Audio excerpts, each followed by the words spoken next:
बिस्मिल्लाहिर्रहमानिर्रहीम। अच्छा, हम जो है ना लास्ट टाइम हमने पढ़े थे अपने बैच सिस्टम्स, और उनके अंदर हमने किया क्या था कि रिएक्शन स्टार्ट हो गया और किसी भी टाइम टी पे 1 घंटे बाद या 2 घंटे के बाद या 45 मिनट के बाद, किसी टाइम टी के बाद कंसंट्रेशन ऑफ रिएक्टेंट्स और प्रोडक्ट्स क्या होगी, ये फाइंड करनी थी हमने। तो इसका हमने एक स्टोइकियोमेट्रिक टेबल बनाया था। ठीक है, तो अब जो हम पढ़ेंगे वो हमारे हैं फ्लो सिस्टम्स। ठीक है, फ्लो सिस्टम्स के अंदर जो है ना हम स्टोइकियोमेट्रिक टेबल जो है उसको बनाएंगे। अब तो फ्लो सिस्टम्स के बारे में वो कहता है कि the form of the stoichiometric table for a continuous flow system. ये देखो, ये कंटिन्यूअस फ्लो सिस्टम है कि कंटिन्यूअसली हमारे पास रिएक्टेंट्स एंटर हो रहे हैं। ये जो हमारा रिएक्टर है इसके अंदर जो रिएक्शन हो रहा है वो फॉर 1 मोल ऑफ ए हमने लिखा हुआ है कि 1 मोल अगर ए का कंज्यूम होता है, बी ओवर ए मोल्स बी के कंज्यूम होते हैं, सी ओवर ए मोल्स सी के बन रहे हैं और डी ओवर ए मोल्स डी के बन रहे हैं। तो ये हमारी जो ना एंटरिंग फ्लो रेट है हमारा कि F A 0 moles of A, F B 0 moles of B, F C 0 moles of C और F D 0 moles of D. और ये इनर्ट है हमारा, जो कि रिएक्शन में हिस्सा नहीं लेता, रिएक्ट नहीं करता। रिएक्शन होता है, रिएक्शन होने के बाद जो ये हमारी आउटपुट स्ट्रीम निकल रही है, इसके अंदर जाहिर सी बात है ए की भी कुछ कंसंट्रेशन होगी, कुछ बी की होगी, बल्कि फ्लो रेट कहना चाहिए। फ्लो सिस्टम में ना फ्लो रेट ए का होगा, ये F B flow rate B का है, ये सी का फ्लो रेट डी का और इनर्ट का फ्लो रेट। ये जो हमारी फ्लो रेट हमारा आ रहा है आउटपुट पे जो कि एग्जिट स्ट्रीम है, इसके अंदर जाहिर सी बात है ए की कोई ना कोई कंसंट्रेशन होगी, बी की होगी, सी की होगी, डी की होगी। तो ये कंसंट्रेशंस इस फ्लो सिस्टम के अंदर किस तरह फाइंड की जाएंगी, ये हमने फाइंड करना है। तो जो हमारा स्टोइकियोमेट्रिक टेबल है फ्लो सिस्टम के लिए, कंटिन्यूअस फ्लो के लिए वो तकरीबन आइडेंटिकल है to that of a batch system. Batch system की तरह ही है जो हमने लास्ट लेक्चर के अंदर देखा। फ़र्क क्या है कि जो बैच सिस्टम के लिए नंबर ऑफ मोल्स थे वो नंबर ऑफ मोल्स के बजाय फ्लो रेट के अंदर आ जाएगा हमारा। ये इनिशियल हमारे जो है ना नंबर ऑफ मोल्स थे, लेकिन यहाँ पर क्या हो जाएगा, इनिशियल फ्लो रेट। ये हमारे जो नंबर ऑफ मोल्स रह गए एंड में अनरिएक्टेड या किसी टाइम टी के बाद अनरिएक्टेड रह गए, वो एन के बजाय क्या हो जाएगा, फ्लो रेट किसी टाइम टी के बाद क्या है। Again taking A as the basis, यानी कि इसको बेसिस लेंगे तो 1 मोल और बाकियों को जो ना अकॉर्डिंग टू 1 मोल जो ना कन्वर्ट कर देंगे हम स्टोइकियोमेट्रिक जो हमारी कोएफिशिएंट्स हैं इनको। रिएक्शन है हमारा ये। अब जो हमारा स्टोइकियोमेट्रिक टेबल बनता है फ्लो सिस्टम के लिए वो बिल्कुल पहले वाले की तरह कि एफ ए 0 मोल्स जो है ना वो ए का जो फ्लो रेट है, उसके बाद ये जो किसी टाइम टी के बाद जो चेंज आता है वो क्या होगा, एफ ए 0 टाइम्स एक्स इतना रिड्यूस हो जाएगा। यानी अगर फ्लो रेट हमारे पास 100 है, फ्लो रेट हमारा 100 है और 70% कंज्यूम हो जाता है हमारा, 70% कंज्यूम हो जाता है, तो 0.7 मल्टीप्लाइड बाई 100 कितना आ जाएगा, -70। तो -70 रिएक्ट कर गए, यानी कि चेंज कितना आ गया, -70 का। ये देखो कि जितना रिएक्ट किया है उतना ही चेंज भी हुआ है। जाहिर सी बात है अगर 70 मोल रिएक्ट कर गए तो कितने मोल चेंज हुआ है, 70। अगर 100 के 100 मोल रिएक्ट कर जाएं तो कितना चेंज आएगा, 100 मोल का। 20 मोल रिएक्ट कर जाएं तो 20 मोल का चेंज आया। तो चेंज कितना है, -FA0x। और ये इक्वेशन हम जो है ना दूसरे चैप्टर से देखते हुए आ रहे हैं कि जो हमारे पास अनरिएक्टेड आ रहा है फ्लो रेट के अंदर वो कैसा होगा, कितना होगा, वो हमारा जो इनिशियल था उसमें से जितना रिएक्ट कर गया वो माइनस कर दो। तो FA0 कॉमन लेंगे तो ये हमारी इक्वेशन बन जाती है। इसी तरह अगर हम स्पीशीज़ बी की बात करें तो शुरू में जो हम फीड दे रहे हैं वो कितनी है, FB0 is equal to theta B FA0। Theta B हमारा क्या होगा, ये होगा FB0 over FA0, FB0 over FA0। ये थीटा क्या होता है हमारा, थीटा होती है हमारी ratio of this to ratio of limiting reactant. Theta C क्या होगा, रेशो ऑफ सी और लिमिटिंग रिएक्टेंट। डी क्या होगा theta D, ratio of D over limiting reactant. तो यहाँ पर अगर आप पुट कर देते हो कि ratio of B to limiting reactant, B क्या हो जाएगा एफ बी ज़ीरो और लिमिटिंग रिएक्टेंट क्या हो जाएगा एफ ए ज़ीरो, तो उसको हम क्या कहते हैं थीटा बी। ये हम ऑलरेडी पिछले लेक्चर के अंदर भी देख कर आए थीटा बी की डेफिनेशन को, थीटा सी थीटा डी ये क्या थे, पिछला लेक्चर पढ़ा हुआ होगा तो ये समझ आ जाएगी कि थीटा बी क्या है। और F B zero is equal to theta B F A zero, और जो चेंज आ रहा है कंसंट्रेशन के अंदर बी की या फ्लो रेट के अंदर वो कितना होगा minus B over A F A zero X, इतना चेंज आया है। तो इनिशियल में से जितना चेंज आया है वो माइनस कर देंगे तो हमारे पास क्या आ जाएगा फ्लो रेट ऑफ बी। अब ये वाला जो है ना theta B minus B over A X, ये देखो ये पिछले लेक्चर के अंदर हम पढ़ के आए हैं, उसका हमने न्यूमेरिकल भी सॉल्व किया था। ये देखो ये रहा कंसंट्रेशन थीटा बी माइनस ये आ गया हमारे पास। ये तो एग्जाम्पल के लिए था ना, अगर जनरल डेरिवेशन देखनी है तो वो भी हमने टेबल बनाया था। ये देखो ये रहा, ठीक है कि हमारे पास ये चेंज आया है तो ये किस तरह लिखेंगे हम चेंज को, इनिशियल माइनस जितना रिएक्ट कर गया बी। ये हमारा जो है ना बिल्कुल आइडेंटिकल टू दिस हमारा जो ये वाला टेबल है।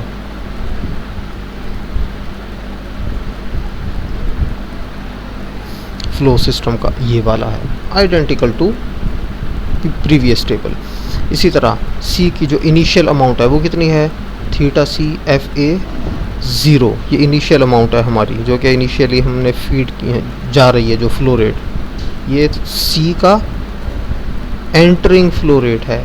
सी कितना बना, कितना चेंज आया सी के अंदर, C over A F A zero x.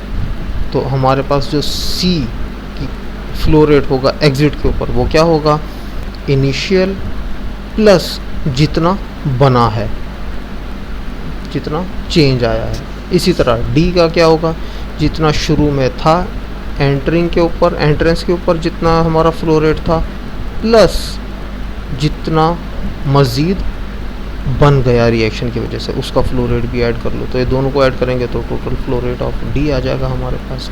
Inert है ये, अनचेंज्ड रहता है, एज इट इज़ है ये। अब क्या करो कि इस तमाम फ्लो रेट्स को ऐड कर दो, ए का फ्लो रेट प्लस बी का फ्लो रेट प्लस सी का प्लस डी का प्लस आई का, तो ये क्या बन जाएगा टोटल फ्लो रेट। तो एफ टी क्या है शुरू में ये जो हमारा फ्लो रेट है वो प्लस ये हमारा क्या था डी ओवर ए प्लस सी ओवर ए माइनस बी ओवर ए माइनस वन, ये क्या था change in number of moles, ये क्या था हमारा change in total number of moles. और ये हमारा एफ ए ज़ीरो एक्स से जब मल्टीप्लाई होगा तो ये हमारे पास चेंज बन जाएगा टोटल जितना चेंज आ रहा है हमारा। तो ये टोटल जो है इनिशियल प्लस जितना चेंज आया मोल्स के अंदर, मोल्स की वजह से फ्लो रेट के अंदर जितना चेंज आया, जो टोटल फ्लो रेट है वो क्या है कि जो शुरू में फ्लो रेट था प्लस टाइम टी के बाद जितना फ्लो रेट के अंदर चेंज आया, ये इसका टोटल फ्लो रेट बन जाएगा। तो इसको हम जनाब बाकायदा डिराइव भी करेंगे, ठीक है ना। तो अभी तो टेबल दिखाया, अभी इसको डिराइव भी करते हैं। अब ये देखो थीटा बी ये क्या था, ये थी हमारी रेशो ऑफ हमारे जो भी स्पीशीज़ है बी सी या डी उसका entrance flow rate divided bye limiting reactant का एंट्रेंस पे फ्लो रेट। तो एफ जो फ्लो रेट होता है वो क्या होता है, वो हमारा होता है concentration into volumetric flow rate. तो हमारे पास जो वॉल्यूमेट्रिक फ्लो रेट कांस्टेंट होता है क्या कहते हैं फ्लो सिस्टम्स के अंदर नॉर्मली अगर लिक्विड्स हों तो ये वी ज़ीरो कैंसिल हो जाएंगे, तो ये हमारे पास C be zero over C A zero. और कंसंट्रेशंस की जो रेशो होगी वो क्या होगी उनकी मोलर रेशो, ठीक है। कंसंट्रेशन क्या होता है मोल पर यूनिट वॉल्यूम, यहाँ पर भी मोल पर यूनिट वॉल्यूम, वॉल्यूम से वॉल्यूम कैंसिल हो जाएगा, मोल्स ओवर मोल्स क्या बन जाएगा मोलर रेशो बन जाएगी हमारी। जिस तरह हमने थीटा बी को डिफ़ाइन किया इसी तरह हम थीटा सी और थीटा डी को डिफ़ाइन कर सकते हैं, यानी कि theta C is equal to F C zero over F A zero, और जो थीटा डी होगा वो क्या होगा F D zero over F A zero. और ये जो डेल्टा है हमारा, ये जो कि हमने अभी टेबल के अंदर देखा था पीछे, ये वाला डेल्टा, इसका क्या मीनिंग है? ये हमारा होता है total change in the number of moles of all the species. ठीक है, अब जो हमारा इक्वेशंस हैं फ्लो सिस्टम के लिए, अब डेरिवेशन वाला मरहला आ रहा है कि डिराइव किस तरह की जाती हैं ये वाली इक्वेशंस। ठीक है ना, ये लिक्विड, अब इसको हम जो ना डिवाइड कर देंगे लिक्विड्स के अंदर और गैसेस के अंदर। लिक्विड्स और गैसेस को डिवाइड किस लिए कर रहे हैं? हम तो ये कहते हैं ना कि हमारे पास जो वॉल्यूमेट्रिक फ्लो रेट है वो कांस्टेंट होता है, लेकिन ये होता है हमारा कांस्टेंट वॉल्यूम्स लिक्विड के केस के अंदर। अगर लिक्विड हमारे सिस्टम हो तो वॉल्यूम के अंदर चेंज नहीं आता। हम बेशक टेम्परेचर चेंज कर दें, बेशक टेम्परेचर जो है ना हम कम करें या ज़्यादा करें, प्रेशर को कम या ज़्यादा करें, इसी तरह हमारा रिएक्शन जैसे मर्ज़ी चल रहा हो, लिक्विड्स के केस के अंदर वॉल्यूम कांस्टेंट रहता है। लेकिन जो हमारी गैसेस हैं उनके अंदर जो वॉल्यूम में चेंज आता है वो रिएक्शन होने की वजह से भी आता है। ठीक है ना, ये भी हम अभी आगे चल के जो ना मैं थोड़ा सा डिस्कस करूँगा जब गैसेस वाले सिस्टम पे हम आते हैं। और इसी तरह टेम्परेचर की वजह से भी वॉल्यूम चेंज होता है, प्रेशर की वजह से भी वॉल्यूम चेंज होता है गैसेस का। तो उनको जो ना हम ज़रा डिटेल से देखें कि बाकी ये जो है हमारा ये सिमिलर टू जो प्रीवियस टेबल था उसी तरह ही होगा हमारा। we now can write the concentrations of A, B, C and D for the general reaction given by equation 2 यानी A plus B over A moles of B produce C over A moles of C and D over A moles of D। ये हमारी equation 2.2 है। In terms of their respective entering molar flow rates, the conversion and the volumetric flow rate। क्या कि हम जो कंसनट्रेशंस हैं A, B, C और D की, इनको हम लिखना चाह रहे हैं in terms of flow rates, conversion and volumetric flow rate. Concentration को हम किस टर्म्स में लिखेंगे ना, यानी इसका यूँ समझ लो कि कंसंट्रेशन इज़ इक्वल टू इस तरह के फंक्शंस होंगे, ये हमारे पास होंगे फ्लो रेट्स, x होगा और v होगा। ये हम जो है ना अब डिराइव करना चाह रहे हैं। और जो हमारे पास कंसंट्रेशन होती है, कंसंट्रेशन ऑफ A, वो क्या होगा? ये हमारे पास flow rate of A divided by volumetric flow rate of A, यानी कि molar flow rate divided by volumetric flow rate. Molar flow rate क्या होगा? Moles over time. Volumetric flow rate क्या होगा? Litres per unit time. Time से time cancel हो जाएगा तो मोल्स पर लीटर, ये क्या बन जाता है? हमारी कंसंट्रेशन। तो कंसंट्रेशन को किस तरह लिख सकते हैं? F ओवर V, और F को फिर क्या लिखेंगे? C multiplied by V। ये देखो F is equal to C multiplied by V। ये देखो यहाँ पर भी F को हमने किस तरह लिखा था? C multiplied by V। तो ये हमारे जो ना कंसंट्रेशन की डेफिनेशन है। और यहीं से फ्लो रेट क्या होगा? Concentration multiplied by volumetric flow rate. तो जो हमारे पास कंसंट्रेशन ऑफ A है वो क्या होगा? Flow rate of molar flow rate of A divided by volumetric flow rate of A। और जो हमारा FA होता है ये क्या होगा? FA0 into 1 minus x. ये हमने जो है ना कहाँ पे पढ़ी हुई है ये वाली इक्वेशन कि FA is equal to FA0 into 1 minus X. दूसरे चैप्टर में भी पढ़ी, तीसरे के अंदर भी पढ़ी और चौथे में भी पढ़ते हुए आ रही है ये इक्वेशन। ये तो आपको यानी रात को जगा के भी पूछ लो तो आपको पता होना चाहिए कि FA हमारी जो फ्लो रेट है या नंबर ऑफ मोल्स हैं किसी भी टाइम t पे, वो क्या होगा? जो इनिशियल थे उसमें से जितने रिएक्ट कर गए वो माइनस कर दो इनिशियल में से, तो हमारे पास एक जो है ना किसी टाइम t के ऊपर फ्लो रेट या नंबर ऑफ मोल्स आ जाएंगे। इसी तरह कंसंट्रेशन ऑफ B ये क्या होगी? FB over V। FB क्या होगा? ये होगा कि हमारे पास इनिशियली जो फ्लो रेट था B का वो माइनस जितना B हमारा रिएक्ट कर गया, ये आ जाएगा हमारा। फिर उसके बाद C का क्या होगी? Concentration FC over V, initial flow rate plus जितना C हमारा बन गया है उसका फ्लो रेट। इसी तरह D का जो है, D की कंसंट्रेशन वो क्या होगी कि D का जो इनिशियली या एंट्रेंस के ऊपर जो फ्लो रेट था वो प्लस उसका फ्लो रेट भी जो कि रिएक्शन की वजह से बन गया। तो ये हमारे पास कंसंट्रेशंस आ जाती हैं। ये बताओ कि यहाँ तक समझ आया है? Yes sir. ओके, ये चूँकि जो हमने पिछला लेक्चर लिया था उसके अंदर भी बिल्कुल ऐसे ही रिलेशंस थे। ठीक है ना। उसमें सिर्फ फ़र्क यह था कि फ्लो रेट की बजाय जो है ना सिर्फ नंबर ऑफ़ मोल्स आ रहे थे एन, एफ़ की जगह एन आ रहा था, बाकी कोई चेंज अभी तक नहीं आया। और अब हम आ जाते हैं लिक्विड फेज़ कंसनट्रेशंस की तरफ कि ये तो हमने कंसनट्रेशन निकाल ली जनरल फ्लो सिस्टम्स के लिए। अब फ्लो के अंदर लिक्विड फ्लो भी हो सकता है और गैस फ्लो भी हो सकता है, यानी लिक्विड फेज़ रिएक्शंस भी हो सकते हैं और गैस फेज़ रिएक्शंस भी हो सकते हैं हमारे पास। तो लिक्विड्स की हम पहले बात कर लेते हैं। For liquids the fluid volume changes with reaction is negligible, यानी जो वॉल्यूम के अंदर चेंज आएगा वो क्या, उसको हम नेग्लेक्ट कर सकते हैं। When no phase change are taking place, और फेज़ चेंज ना हो रही हो, ठीक है, क्योंकि फेज़ चेंज होने की वजह से वॉल्यूम में चेंज आता है। यानी 1 किलो पानी जो है उसका कितना हमारे पास वॉल्यूम होता है, 1 लीटर, लेकिन अगर उसको हम स्टीम में कन्वर्ट कर दें, फेज़ चेंज कर दें, क्या बन जाएंगे, वेपर। उसमें फिर 1 केजी वेपर जो है ना वो बहुत ज़्यादा वॉल्यूम जो है ना वो ऑक्यूपाई कर लेते हैं। तो फेज़ चेंज अगर ना हो तो जो हमारे फ्लूइड्स होते हैं उनके वॉल्यूम रिएक्शन के अंदर क्या रहते हैं, changes in volume negligible. Consequently we can take कि जो हमारा वॉल्यूमेट्रिक फ्लो रेट है ये क्या रहेगा, कांस्टेंट रहेगा, यानी कि 10 लीटर पर मिनट, ठीक है। तो ये हमारे पास क्या हो गया, कांस्टेंट। अब जो हमारी कंसंट्रेशन होती है ए की, ये क्या होती है, ये हम अभी अभी देख कर आए हैं, ये देखो एफ ए ओवर वी, और वी क्या हो गया है, कांस्टेंट, यानी कि वी ज़ीरो। तो ये बन जाएगा F A zero over V zero into 1 minus X. तो ये देखो F A zero over V zero into 1 minus X. और एफ ए ओवर वी ये हमारे पास क्या था, एफ ओवर वी क्या होता है हमारे पास, कंसंट्रेशन। तो initial flow rate divided by initial, यानी कि इनिशियल मोलर फ्लो रेट और इनिशियल वॉल्यूमेट्रिक फ्लो रेट, ये क्या बन जाएगा, initial concentration.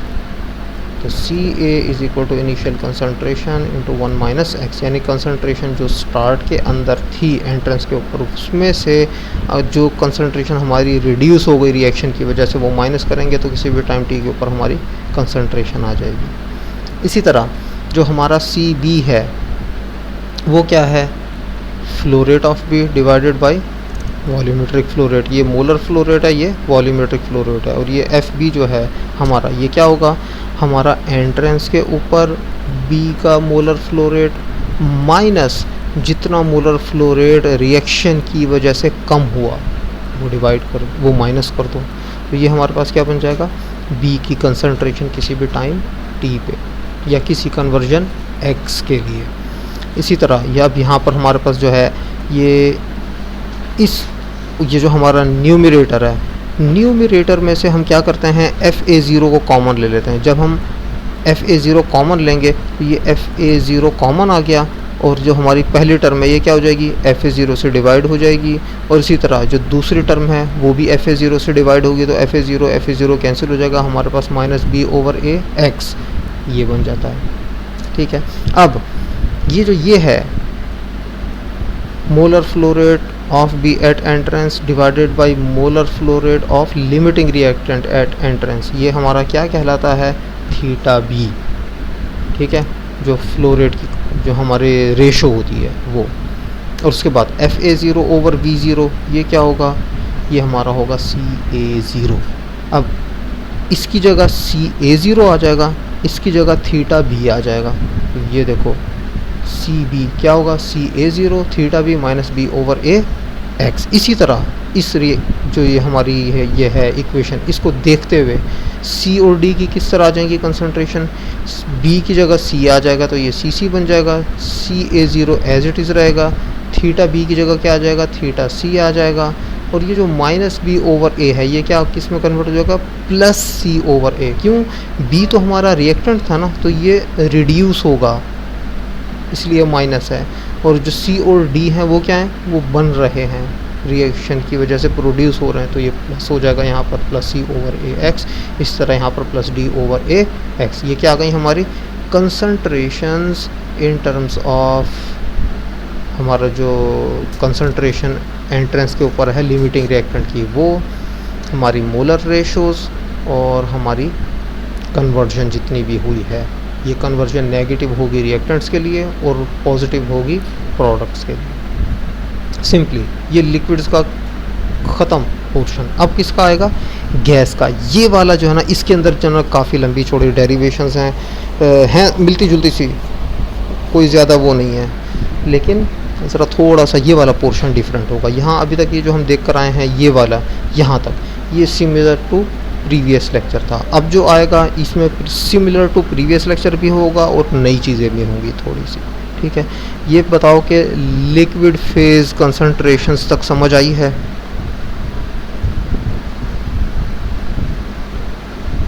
Yes sir, clear हो। ओके, अब हम आ जाते हैं गैस फेज कंसंट्रेशंस की तरह। यहाँ से जो ना अब ज़रा तवज्जो देनी है थोड़ी। इन gas phase reactions volume changes with reaction progress and intensive variables of the system. यानी वॉल्यूम किस वजह से चेंज होता है? रिएक्शन की वजह से, और जो हमारे इंटेंसिव वेरिएबल्स हैं सिस्टम के, यानी कि टेम्परेचर, प्रेशर वगैरह, उनके चेंज होने से भी वॉल्यूम चेंज होगा। तो इसका क्या मतलब हुआ कि वॉल्यूम कांस्टेंट नहीं है। और concentration in gas phase reactions are complex, ये कम्प्लेक्स हैं जो कंसंट्रेशंस फाइंड करना है। अच्छा, अब रिएक्शन की वजह से कैसे चेंज होता है वॉल्यूम, उसको समझो। हमारे पास हैबर प्रोसेस, मैट्रिक्स से हम पढ़ते आ रहे हैं, अमोनिया का जो प्रोडक्शन है, क्या होता है? N2 + 3H2। ठीक है, क्या बनता है? 2NH3। अब देखो N2 + 3H2, N2 का 1 मोल और H2 के 3 मोल, टोटल कितने हो गए? 4 मोल। यानी रिएक्टेंट के कितने हैं? 4 मोल। लेकिन होता क्या है कि रिएक्शन के बाद 2 मोल्स बनते हैं। 4 मोल्स ने रिएक्ट किया और बने कितने? 2 मोल। अब अकॉर्डिंग टू एवोगैड्रो लॉ, बेशक कोई सी भी गैस हो, ABCDE, कोई सी भी गैस हो, इक्वल जो हमारे जो नंबर ऑफ मोल्स होते हैं वो इक्वल वॉल्यूम्स ऑक्यूपाई करते हैं। ठीक है, अगर एक मोल, अगर हमारे पास एक गैस है A के अगर 100 मोल हैं और एक और गैस है B, उसके भी 100 मोल हैं, तो सेम टेम्परेचर और प्रेशर के ऊपर दोनों A और B के वॉल्यूम सेम होंगे। लेकिन जब रिएक्शन हो रहा था, क्या रहा है कि पहले 4 मोल थे और रिएक्ट होके 2 मोल बन गए। तो इसका क्या मतलब हुआ कि नंबर ऑफ़ मोल्स चेंज हुए, तो इस वजह से वॉल्यूम भी चेंज हो गया। अब जो हमारे पास गैस फेज़ है, इसके अंदर टोटल कंसंट्रेशन, यहाँ पर मैं टोटल कंसंट्रेशन की बात करूँगा। Total concentration of the system ये क्या होती है? पहले की तरह ही बिल्कुल, कि molar flow rate divided by volumetric flow rate. इसमें भी डिवाइडेड बाय टाइम होगा, इसमें भी डिवाइडेड बाय टाइम होगा। टाइम से कैंसिल हो जाएगा, तो ये बन जाएगा number of moles per unit volume. तो ये हमारे पास क्या हो जाएगी? Total concentration. अच्छा, उसके बाद जो हमारा आइडियल गैस लॉ है वो क्या है? PV = nRT। अब मैं क्या करता हूँ कि PV डिवाइडेड बाई nRT जो है मेरा, ये मैं इधर ले आता हूँ PV के नीचे। ठीक है, तो ये क्या हो जाएगा? P यहाँ पे होगा V डिवाइडेड बाई nRT। यहाँ पर जो V होगा उसको मैं इस n के नीचे ले आता हूँ।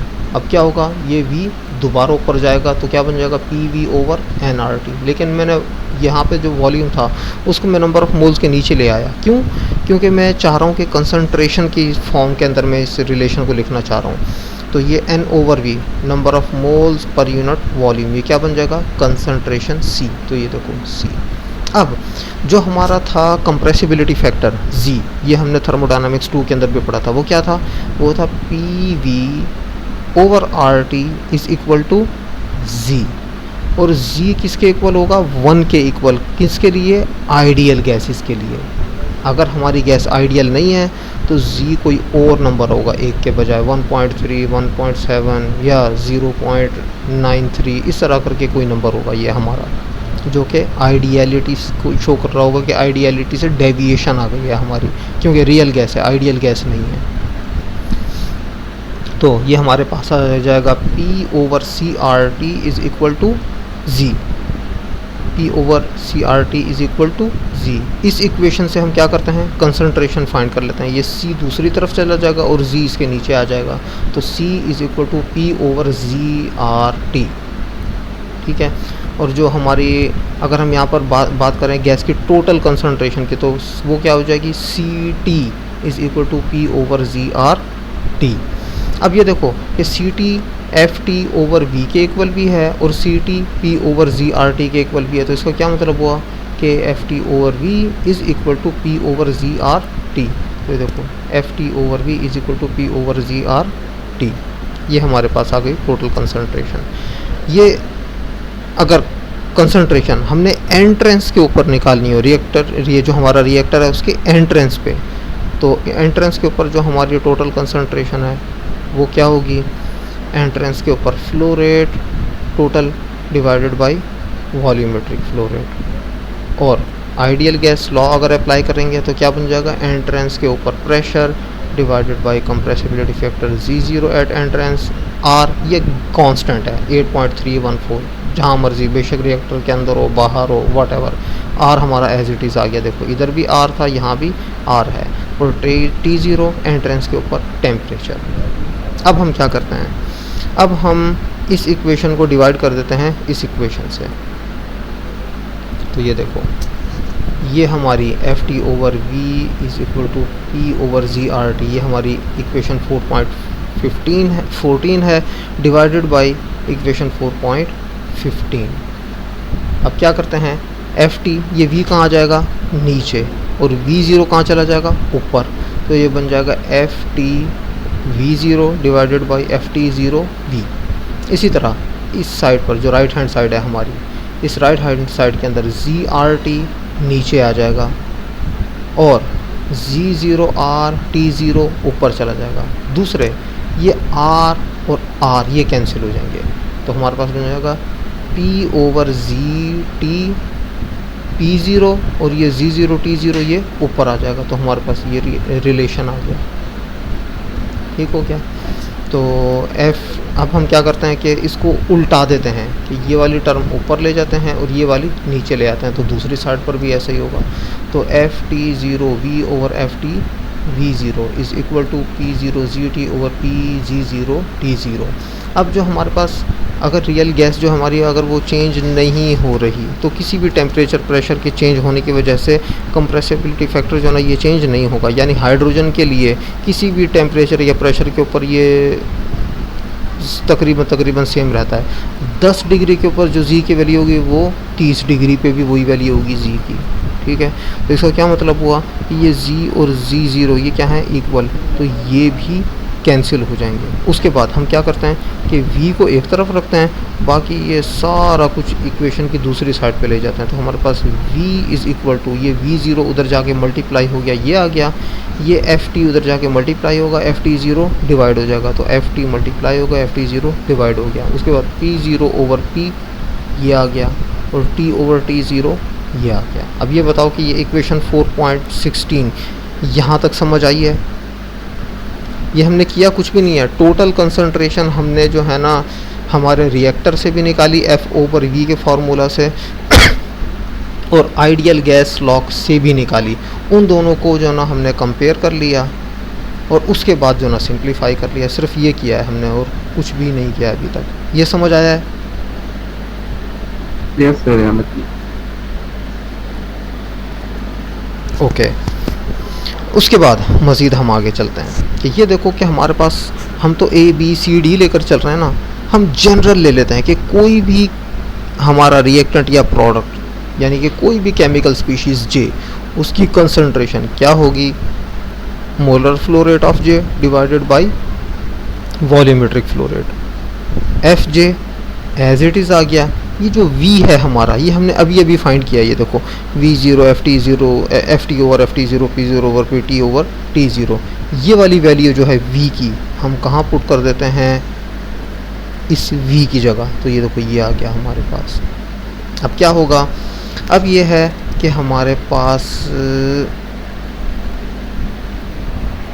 ये जो नीचे वाले हैं ft0 p और T0 ये कहाँ चले जाएंगे, ऊपर। तो जब ये ft0 ऊपर जाएगा तो क्या बन जाएगा, ft0 ओवर v0, ये आ गया हमारे पास। उसके बाद ये ft0 तो इधर चला गया था ना ऊपर, ये नीचे है भी डिनोमिनेटर के अंदर ft, तो fj डिवाइडेड बाई ft, ये fj ओवर ft आ गया। ये p ऊपर चला जाएगा तो p ओवर p0 ये आ गया, ये t0 ऊपर चला जाएगा तो t0 ओवर t ये आ गया हमारे पास। अब ये जो हमारे पास है ft0 ओवर v0, ये क्या है, कंसंट्रेशन है एंट्रेंस के ऊपर। एंट्रेंस के ऊपर molar flow rate divided bye entrance के ऊपर वॉल्यूमेट्रिक फ्लो रेट, ये हमारे पास क्या बनेगा, कंसंट्रेशन एट द एंट्रेंस। अच्छा, अब ये इसकी बात कर लेते हैं एफ टी की, total flow rate. Total flow rate क्या होगा, ए का फ्लो रेट प्लस बी का फ्लो रेट प्लस सी का flow rate and so on. तो इसको मैथमेटिकली कैसे लिखेंगे समेशन की फॉर्म में, कि हमारे पास n केमिकल स्पीशीज़ हैं, तो summation of all n chemical species flow rate, ये हमारे पास क्या बन जाएगा, टोटल फ्लो रेट। उसके बाद ये जो हमारे पास है F J over F T, ये क्या है, ये हमारे पास है, ये क्या कहते हैं, मोल फ्रैक्शन ऑफ जे। क्यों, ये देखो ये है moles J divided by time, ये है total moles divided by time. Time और टाइम कैंसिल हो जाएंगे न्यूमरेटर और डिनोमिनेटर में, ये क्या बन जाएगा, moles of J divided by total moles, क्या बन जाएगा, मोल फ्रैक्शन ऑफ जे। इसी तरह ये जो हमारा P ओवर P0 है, ये क्या है, प्रेशर रेशो, इसको हम स्मॉल p से डिनोट कर देते हैं।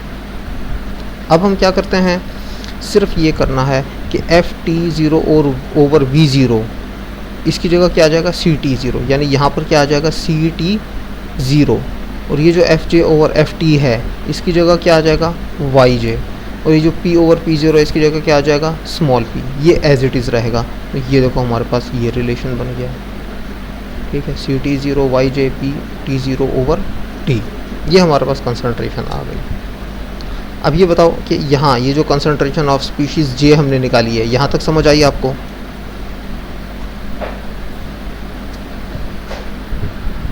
हाँ जी, यस सर। यार एक ही स्टूडेंट बोल रहा है रोल नंबर 9 के, हाँ जी समझ आ गई है, बाकियों का देखो ये आपकी ज़िम्मेदारी है, इसको मुझे ये नहीं कहना कल को कि जी मुझे समझ नहीं आई। अगर आप लोगों में से मैं यही एज्यूम करूँगा कि आप इस वजह से नहीं बोल रहे कि आपको समझ आ रही है, मैं यही एजम्पशन लूँगा। अगर नहीं आ रही तो मुझसे पूछ लेना है, मुझे लेक्चर के दरमियान में ही रोक के पूछ लेना है। ओके, इसको मैं समराइज़ कर देता हूँ दोबारा कि हमारे पास जो कंसंट्रेशन किसी भी स्पीशीज़ जे की है वो है फ्लो रेट। वीडियोस देखकर भी, हाँ ठीक है, उधर से भी क्लियर हो जाती हैं चीज़ें, ऐसे ही।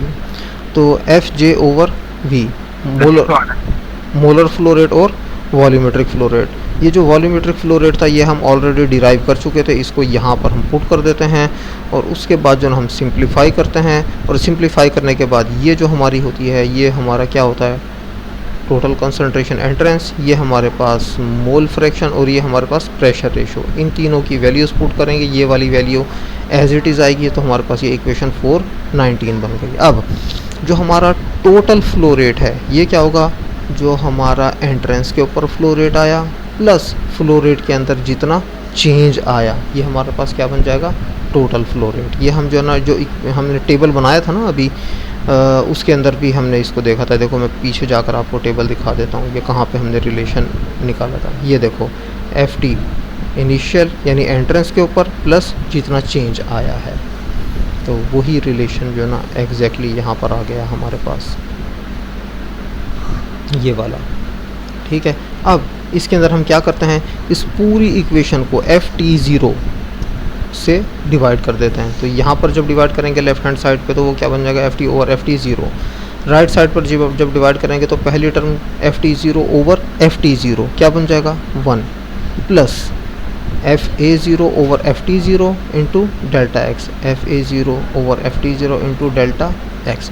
अब ये हमारे पास ये क्या है, हमारे पास ये है mole fraction of A at the entrance. अब ये देखो ये है molar flow rate of A at the entrance और ये है total flow rate at the entrance. अब फ्लो रेट के अंदर इसके अंदर क्या होगा, मोल्स डिवाइडेड बाय टाइम, इसमें भी क्या होगा, मोल्स डिवाइडेड बाय टाइम। तो टाइम से टाइम कैंसिल हो जाएगा, ये क्या बन जाएगा, moles of A divided by total moles, क्या बन जाएगा, mole fraction. Delta X as it is आ गया। अब यहाँ पर ये जो YA0 डेल्टा है, YA0 डेल्टा, इसको हम सिंप्लीफाई करके एक टर्म बना देते हैं, इसको हम नाम देते हैं एप्सिलॉन का, इसको एप्सिलॉन का नाम दे देते हैं। तो ये बन जाएगा 1 प्लस एप्सिलॉन एक्स। तो देखो T over F T zero is equal to 1, ये आ गया, प्लस ये आ गया, ये जो हमारे पास है वाई ए ज़ीरो इंटू डेल्टा, ये एप्सिलॉन है हमारे पास, और ये एक्स कन्वर्जन ये आ गया हमारे पास। और यहाँ पर मैंने बता भी दिया कि जो एप्सिलॉन है ये क्या है, ये हमारे पास है mole fraction of A at the entrance multiplied by total change in moles. यानी कि हम एप्सिलॉन को मज़ीद किस तरह लिख सकते हैं कि एप्सिलॉन इज़ इक्वल टू ये वाई ए ज़ीरो जो हमारे पास मोल फ्रैक्शन है ए की एंट्रेंस के ऊपर, वो क्या है, molar flow rate of A at the entrance divided by total flow rate at the entrance. और ये जो डेल्टा है ये क्या होता है हमारे पास, टोटल चेंज इन मोल्स।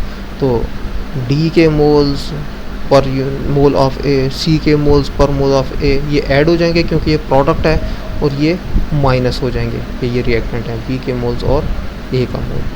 तो ये हमारे पास जो है ना एप्सिलॉन है। अब एप्सिलॉन को समझने के लिए कि एप्सिलॉन है क्या, हम ये अज्यूम करते हैं कि ये हमारी जो है ना कन्वर्जन जो है वो 100% हो गई है। हम क्या अज्यूम करते हैं कि हमारी कन्वर्जन 100% हो गई है। 100% कन्वर्जन का क्या मतलब है कि x इज़ इक्वल टू 1, यानी कि 100% कन्वर्जन। और जो हमारा टोटल फ्लो रेट है ये क्या है, फाइनलाइज्ड टोटल फ्लो रेट, क्योंकि अब चूँकि 100 कन्वर्जन हो चुकी है 100%, तो अब हमारे पास फ्लो रेट चेंज नहीं होगा। तो ये हमारा फिक्स हो जाएगा एफ टी एफ, यानी कि जो फाइनल हमारी फ्लो रेट बनेगी वो। तो एफ टी की जगह एफ टी एफ कर दो और एक्स की जगह 1 कर दो। तो ये देखो एफ टी की जगह एफ टी एफ आ जाएगा, ठीक है, और x की जगह 1 आ जाएगा। तो ये देखो ये हमारे पास ये बन गया, एफ टी की जगह एफ टी एफ और x की जगह 1। अब हम क्या करते हैं, हम ये करते हैं कि एप्सिलॉन को एक तरफ रखते हैं, 1 को दूसरी तरफ ले जाते हैं। तो 1 दूसरी तरफ जाके क्या बन जाएगा, माइनस। तो F T F over F T zero minus 1, इसका एलसीएम लो, क्या बन जाएगा, F T zero, F T zero से F T zero cancel, F T F minus यहाँ पर एफ टी ज़ीरो 1 से मल्टीप्लाई हो जाएगा एफ टी ज़ीरो। ये हमारे पास एलसीएम लेने के बाद सिंप्लीफिकेशन आ गई। अब ये देखो कि ये न्यूमरेटर हमारा क्या है और डिनोमिनेटर क्या है। जो हमारा न्यूमरेटर है यह है change in total number of moles for complete conversion, change in total number of moles. ये देखो ये फाइनलाइज्ड माइनस एंट्रेंस के ऊपर, तो कितना बन गया, चेंज, यानी जो फाइनल फ्लो रेट बना है उसमें से जो एंट्रेंस के ऊपर फ्लो रेट था उसको माइनस कर दो तो क्या बन जाएगा, चेंज इन फ्लो रेट या change in number of moles for complete conversion, क्योंकि ये एफ टी किस वजह से आया है, कंप्लीट कन्वर्जन की वजह से, divided by total moles at the entrance या total moles fed to the reactor. तो ये देखो ये एप्सिलॉन क्या बन गया हमारा, क्या होता है एप्सिलॉन, एप्सिलॉन हमारे पास होता है change in total number of moles for complete conversion divided by total moles fed. अब ये देखो कि हमारे पास जो V0 V is equal to V0 into 1 plus epsilon X P0 over P T over T0, ये कहाँ से आया हमारे पास रिलेशन, इसको देखो अब ज़रा कि हमारे पास ये जो V था ये कहाँ पे था, ये देखो ये वाला, ये V is equal to V0 FT over FT0 P0 over P और T ओवर T0। अब ये V0 एज इट इज़ रहेगा, ये P0 ओवर P और T ओवर T0 ये एज इट इज़ रहेंगे हमारे पास, ये FT ओवर FT0, ये FT ओवर FT0 ये हमने अभी अभी निकाला है। देखो कि FT ओवर FT0 क्या है, 1 प्लस एप्सिलॉन x। तो ये देखो V0 1 plus epsilon x P0 over P T over T0। अब हमारे पास कंसंट्रेशन दोबारा से हम डिफाइन कर देते हैं, ये इक्वेशन हमने अभी पहले भी लिखी थी, दोबारा लिख देते हैं इसको कि concentration of species J is equal to molar flow rate of J divided by volumetric flow rate, ठीक है। अब ये जो V है ये कहाँ है, ये दिया हुआ कि V is equal to V0 into 1 plus epsilon X P0 over P T over T0। ये सारे का सारा रिलेशन कहाँ पे आ जाएगा, ये नीचे आ जाएगा डिनोमिनेटर के अंदर, ठीक है। तो ये हमारे पास बन जाएगा, हाँ ये बाद में आया हुआ है, बहरहाल ये अब यहाँ तक आके जो ना अभी रुक जाओ, ये हमारा एक पार्ट कंप्लीट हुआ है अभी। अब हम कहानी को थोड़ा ट्विस्ट करेंगे, उसके अंदर फिर ये वैल्यू पुट करेंगे एंड में। ये बताओ कि ये यहाँ तक सारी डिस्कशन समझ आई है? हमने किया क्या, ये दोबारा से देख लो एक दफ़ा। यहाँ तक हम जो है ना देख चुके थे कि ये किस तरह आया हमारे पास। हमने क्या किया, जो हमारे पास ये है कि टोटल फ्लो रेट वो क्या था, एंट्रेंस के ऊपर flow rate plus flow rate के अंदर जितना चेंज आया, ठीक है। उसके बाद FT0 से पूरी इक्वेशन को डिवाइड किया, YA0 ओवर डेल्टा को हमने एप्सिलॉन का नाम दिया, और उसके बाद ये जो है इसको ये असल में ये रिलेशन है। बाकी जो हमने डेरिवेशन की है ये वाली और ये वाली, ये सिर्फ एप्सिलॉन का मीनिंग समझाना था, और जो है ना ये देखो ये एप्सिलॉन के मीनिंग तक आ गया। बाकी जो इम्पोर्टेंट है वो ये है, ये बस। तो इसकी समझ आई है यहाँ तक? Yes sir. Okay yes sir. Okay जी। अब हम आ जाते हैं बी की तरफ। अब ये देखो यहाँ से जो है ना हमारी थोड़ी सी चेंज आएगी, और वो चेंज मैं आपको समझाता जाऊँगा। यहाँ से साथ समझते रहना है, पीछे से एक दो इक्वेशन दोबारा यूज़ होंगी। लेकिन अब ये देखो कि हमारे पास जो फ्लो रेट ऑफ बी है, ये बी हमारा रिएक्टेंट था ना, तो फ्लो रेट ऑफ बी ये क्या होगा, एंट्रेंस के ऊपर जो हमारा बी का फ्लो रेट है वो माइनस रिएक्शन की वजह से बी का जो फ्लो रेट कम हुआ वो, तो ये क्या बन जाएगा, flow rate at any time T, इसका बी का। अब ये F B is equal to F B zero, ये जो माइनस बी ओवर ए है, माइनस को भी इंक्लूड करना है, माइनस बी ओवर ए, इसको मैं नाम दे देता हूँ न्यू बी। बाकी एफ ए ज़ीरो और एक्स ही एज इट इज़ आ गया। ये कहानी जो मैं कर रहा हूँ ना, इसकी वजह है मैं एक जनरल रिलेशन बनाना चाह रहा हूँ, उस जनरल रिलेशन के ऊपर सारे खेल चलना है फिर। तो ये देखो ये सारी की सारी इक्वेशन एग्जैक्टली सेम लिख दी यहाँ पे, सिर्फ किया ये है कि माइनस बी ओवर ए की जगह मैंने क्या कर दिया, न्यू बी, और न्यू बी है क्या, माइनस बी ओवर ए। तो ये जो इक्वेशन हमारी है, इसके अंदर से मैं एफ ए ज़ीरो कॉमन ले लेता हूँ। ये एफ ए ज़ीरो क्या आ गया, कॉमन। तो क्या होगा, दोनों टर्म्स एफ ए ज़ीरो से डिवाइड करेंगे अंदर, तो एफ बी ज़ीरो को जब डिवाइड करूँगा तो एफ ए ज़ीरो बन जाएगा, और यहाँ पर जब डिवाइड करूँगा तो एफ ए ज़ीरो से कैंसिल हो जाएगा, तो न्यू बी एक्स बच जाएगा। F A zero as it is आ गया। इसका हम ऑलरेडी डिफ़ाइन कर चुके हैं कि एंट्रेंस के ऊपर फ्लो रेट की रेशो, और जिसके अंदर डिनोमिनेटर के अंदर लिमिटिंग रिएक्टेंट हो वो थीटा बी है, plus nu B X as it is आ गया। अब ये किसके लिए है इक्वेशन, बी के लिए।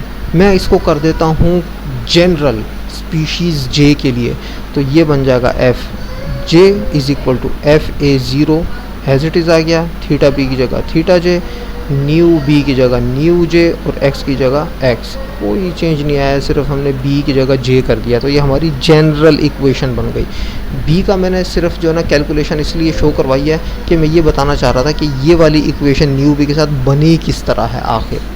यहाँ से लेकर यहाँ तक सिर्फ ये कहानी थी कि ये इक्वेशन बनी कैसे। इस इक्वेशन को यूज़ करते हुए मैंने क्या किया कि मैंने इसको जनरलाइज कर दिया कि जनरल हमारी ये वाली इक्वेशन बन रही है। अब ये जो न्यू जे है, इसकी वैल्यू ए बी सी और डी के लिए हम देखते हैं कि क्या होगी। अब ये जो हमारा न्यू जे है ये होगा -1 किसके लिए, ए के लिए, और न्यू जे क्या होगा माइनस बी ओवर ए किसके लिए, बी के लिए। ये हम अभी अभी देख कर भी आए हैं। न्यू जे की वैल्यू होगी प्लस सी ओवर ए किसके लिए, सी के लिए, और डी ओवर ए होगी ये किसके लिए, डी के लिए। तो हमारे पास ये जो सी जे है, सी जे, ये देखो ये कहाँ पे गिवन है, ये दिया हुआ सी जे।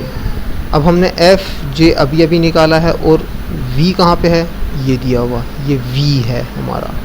तो एफ जे की वैल्यू जो हमने अभी डिराइव की है, ये वाली एफ जे, ये कहाँ पे आ जाएगी, ये हमारी इस न्यूमरेटर के अंदर आ जाएगी, और जो v की वैल्यू है यहाँ पर डिनोमिनेटर में आ जाएगी। तो हमारे पास ये इक्वेशन क्या बन जाएगी, ये सी जे इज इक्वल टू ये एफ जे की वैल्यू आ गई, और ये v की वैल्यू आ गई, v zero into 1 plus epsilon X P zero over P T over T zero. ये हमारे पास क्या आ गया, सी जे। अब C J is equal to ये जो हमारे पास F A zero theta J plus nu J X, ये हमारे पास एज इट इज़ रहेगा। इसी तरह ये जो हमारे पास है V zero into one plus epsilon X, ये एज इट इज़ रहेगा। ये वाला जो हमारा है पी ज़ीरो ओवर पी, ये पी कहाँ चला जाएगा ऊपर, तो ये बन जाएगा पी ओवर पी ज़ीरो और ये बन जाएगा टी ज़ीरो ओवर टी। तो ये देखो P over P zero T zero over T, बाकी एज इट इज़ जो पहले था वैसा का वैसा हमने एज इट इज़ उठा के लिख दिया, कोई चेंज नहीं की। अब ये जो हमारे पास F A zero over V zero है, ये क्या है, मोल्स पर यूनिट वॉल्यूम, ये क्या बन गई, कंसंट्रेशन। और एप्सिलॉन ये हम ऑलरेडी देख कर आ चुके हैं कि क्या होता है कि mole fraction of A at the entrance multiplied by total change in moles. अब ये जो हमारी इक्वेशन है इसको हम थोड़ा सा जो है ना देखो मॉडिफाई करते हैं कि सी जे ये आ गया F A zero over V zero, ये क्या है सी ए ज़ीरो। तो ये देखो F A zero over V zero की जगह हमारे पास सी ए ज़ीरो आ गया, बाकी ये पूरे का पूरा एज इट इज़ ये आ गया हमारे पास ये, ठीक है। अब मैं जो ये कंसंट्रेशन जे हमने जनरल निकाली है इसको ए बी सी डी के अंदर कन्वर्ट कर देता हूँ, देखो कितने आराम से कन्वर्ट होगा। ये जनरल फार्मूला डिराइव करने की वजह क्या थी, जनरल फार्मूला हमने इसलिए डिराइव किया था कि हम इस जनरल फार्मूला को ए बी सी डी के लिए यूज़ करें, यानी रिएक्टेंट्स के लिए भी और प्रोडक्ट्स के लिए भी। अब क्या करो कि इस इक्वेशन के अंदर ये जो हमारी जनरल इक्वेशन है इसको हम पहले ए के लिए लिखते हैं। ए के लिए क्या होगा कि इस इक्वेशन को कर देखें, ये वाली ये जो हमारी है इक्वेशन नंबर ए, इसके अंदर जो हमारा ए है, ए के लिए थीटा ए क्या होगा 1, ये हमारा थीटा ए क्या होगा 1 होगा।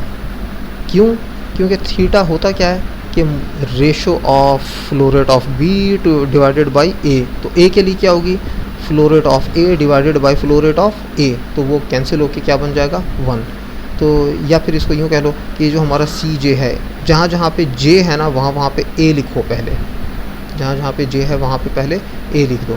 तो देखो सी जे की जगह C A, F A zero over V zero ये आ गया F A zero over V zero, theta J की जगह क्या आ जाएगा थीटा ए, और वी जे की जगह क्या आ जाएगा वी ए। बाकी सारी चीज़ें एज इट इज़ लिखी जाएंगी जो इस रिलेशन के अंदर हैं। अब ये जो थीटा ए है ये क्या होगा F A zero over F A zero, क्या बन जाएगा 1, तो ये आ गया। न्यू ए, ये ए के लिए क्या होगा -1, तो -1 into plus minus X as it is आ गया। ये वाला जो नीचे वाला है डिनोमिनेटर ये एज इट इज़ आ गया, और ये जो रेशोज़ हैं ये भी एज इट इज़ आ गई हमारे पास। उसके बाद F A zero over V zero ये क्या है सी ए ज़ीरो, तो हमारे पास देखो C A is equal to C A zero और बाकी सारे का सारा एज इट इज़, ये देखो ये आ गया हमारे पास, ठीक है। अब उसके बाद बी के लिए कर लेते हैं। बी के लिए क्या होगा, हमारा जो जनरल इक्वेशन थी जहाँ जहाँ पे जे है वहाँ वहाँ पे क्या लिख दो बी, तो ये देखो जहाँ जहाँ पे जे था वहाँ वहाँ पे क्या लिख दिया बी, ये हमारे पास बन गया। अब थीटा बी जो है ये हमारे पास एज इट इज़ रहा, और न्यू बी ये हमारा बी के लिए क्या होगा माइनस बी ओवर ए, तो ये देखो माइनस बी ओवर ए, बाकी सारे का सारा रिलेशन एज इट इज़ जो यहाँ पे था। अब F A zero over V zero ये क्या बन जाएगा सी ए ज़ीरो, बाकी ये पूरे का पूरा रिलेशन एज इट इज़ ये आ गया हमारे पास।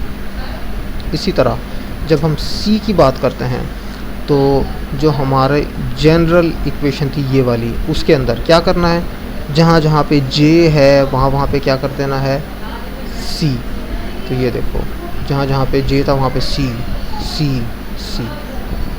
सिर्फ क्या होगा कि न्यू सी, ये सी के लिए जब हम लिखेंगे तो क्या होगा प्लस सी ओवर ए, तो ये देखो प्लस सी ओवर ए, बाकी सारा कुछ एज इट इज़ था वो यहाँ पे आ गया। अब दूसरा F A zero over V zero ये क्या बन जाएगा सी ए ज़ीरो, बाकी सारे का सारा same as it is no change. इसी तरह डी की कंसंट्रेशन किस तरह फाइंड करेंगे, जहाँ जहाँ पे जे था वहाँ वहाँ पर डी पुट कर दिया, और न्यू डी क्या होगा प्लस डी ओवर ए, और उसके बाद F A zero over V zero क्या हो जाएगा, सी ए ज़ीरो, बाकी same to same without any change. तो ये हमारे पास डी की कंसंट्रेशन आ गई।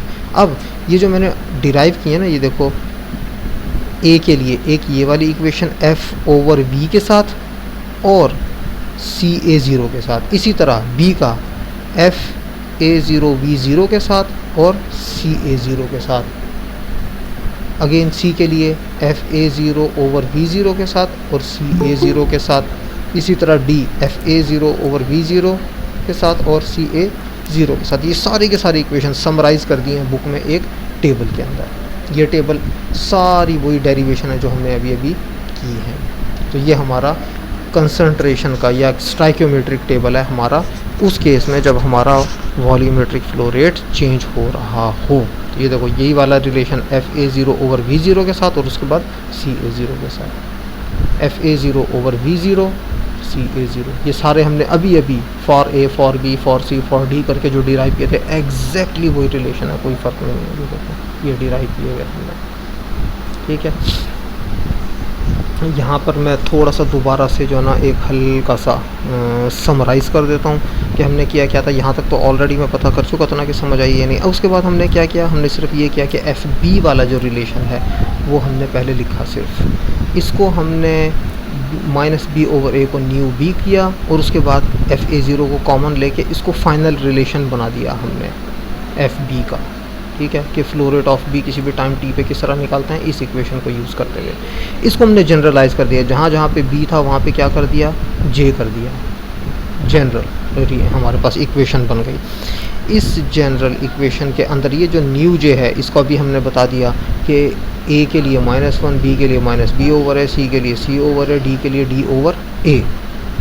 अब हमने क्या किया कि ये जो हमने इक्वेशन निकाली थी ये वाली एफ जे, ये देखो दो वैल्यूज़ हैं, एफ जे की वैल्यू और वी की वैल्यू, ये कहाँ पुट करेंगे, इस इक्वेशन के अंदर। एफ जे की वैल्यू और वी की वैल्यू जब पुट करेंगे तो हमारे पास ये रिलेशन आ जाता है, ठीक है। इसको हम क्या करते हैं कि ये जो टर्म है ये पी ज़ीरो ओवर पी, ये यहाँ पे आके बन जाएगी P over P zero, T over T zero बन जाएगा टी ज़ीरो ओवर टी। तो हमारे पास ये आ गया जनरल, ठीक है। इस जनरल को हमने यूज़ करना है बस अब बार बार। ए के लिए भी यूज़ करेंगे, सिर्फ जे की जगह हम क्या करेंगे, ए पुट कर देंगे। बी के लिए जब करेंगे तो जहाँ जहाँ पे जे होगा वहाँ पे बी पुट कर देंगे। सी के लिए जहाँ जहाँ पे जे होगा सी पुट कर देंगे। डी के लिए जहाँ जहाँ जे होगा वहाँ डी पुट कर देंगे, बस ये काम। उसके बाद ये हमारा टेबल बन गया। So this was today's lecture. अब ये बताओ कि ये जो आखिरी टेबल है इसके अंदर जो इक्वेशंस बनी हैं, अब देखो ये लग कितनी कम्प्लेक्स ही रही हैं लेकिन डेरिवेशन इसकी बिल्कुल सिंपल सी है। ये समझ आई है कि टेबल कैसे बना हमारा।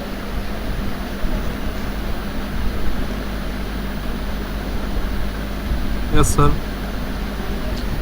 ओके ओके, मुझे ज़रा अब अटेंडेंस लेने दो 1 मिनट।